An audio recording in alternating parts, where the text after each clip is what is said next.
There's your hook. Toot, toot.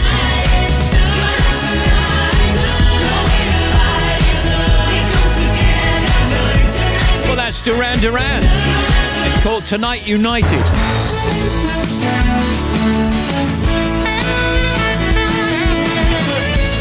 Let's head up to news. That's going to be with Harvey. And then the oldies chosen by Donna Ellingham in Brighton in Sussex. Yeah, we know where Brighton is.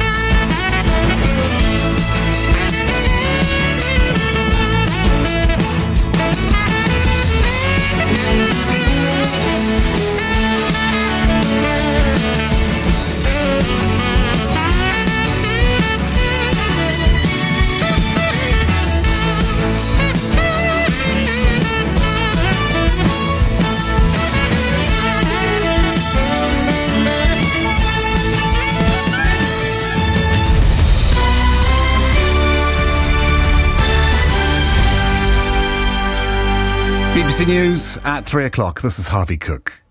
2 people have been arrested after a 9-year-old girl died in a suspected stabbing in Boston in Lincolnshire.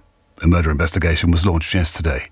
Navtej Johal reports from Boston. Lincolnshire police have said they believe this to be an isolated incident, but that detectives were following extensive lines of inquiry with a large number of resources. Extra officers have been brought in to patrol the area. The force said that it was not in a position to name the victim and declined to comment on whether those arrested were adults or juveniles. They would also not confirm what offences they were suspected of. Chief Superintendent Kate Anderson said she was only able to imagine the grief and pain the girl's family were going through, and that this incident had shocked the town.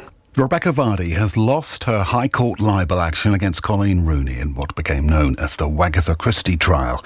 In a written ruling, the judge said that Mrs Rooney's claim that her private information was being passed to the Sun newspaper was substantially true. Mrs Justice Stein said it was likely that Mrs Vardy's agent at the time handed over the information with her client's knowledge.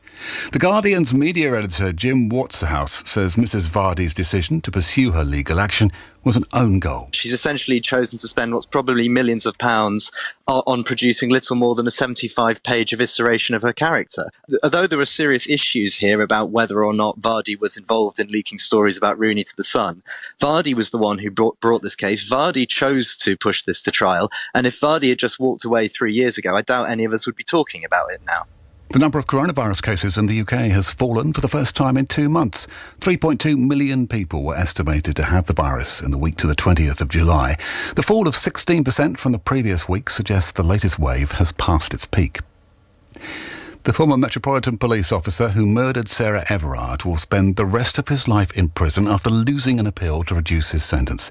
Wayne Couzens was handed a whole life term last year for rape and murder. Lord Chief Justice Lord Burnett explained the court's decision to reject Couzens' appeal. Although the circumstances of his case do not fall within the terms of the statutory provision, which provides that a whole life order should be the normal starting point, the individual facts are such that the judge was entitled, exceptionally, to impose a whole life order. Southern water customers in Hampshire and the Isle of Wight will be subject to the first hosepipe ban this year. From Friday the 5th of August, people will not be able to use hoses to water gardens or clean cars, and they will not be allowed to fill ponds and swimming pools. The England triathlete Alex Yee has won the first gold medal of the 2022 Commonwealth Games. He made up a large deficit in the swimming and cycling to catch New Zealander Hayden Wilde in the 5-kilometre run.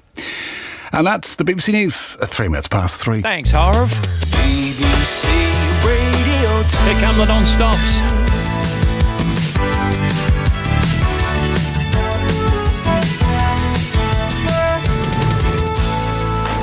The non-stop oldies brought to you daily by Steve Wright in the afternoon.